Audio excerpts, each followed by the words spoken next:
Moi, täällä on Rassu uuden videon parissa ja nyt jatkuu vaunujen esittelyä sarja. Seuraavana vuorossa on ERD, ravintolavaunu.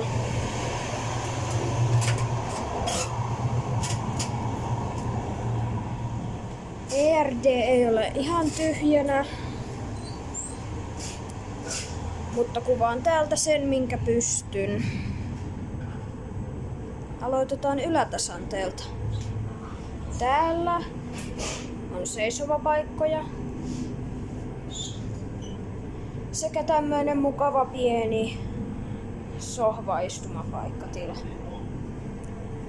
Mennään alatasolle. Täällä on pöytiä ja pieniä penkkejä.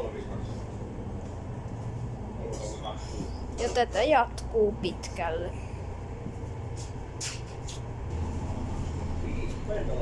Sitten täällä on ovihuone. Tässä on henkilökunnan tila.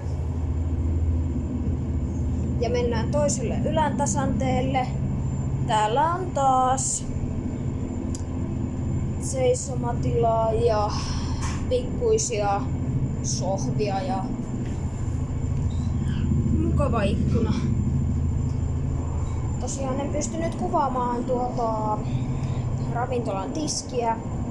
Siinä oli nimittäin niin paljon porukkaa.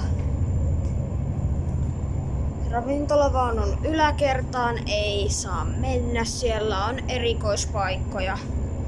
Mutta olen ollut siellä ja tiedän, että ne ovat pöytäpaikkoja ja vaunun perässä on iso hytti. Tämmöistä video nyt.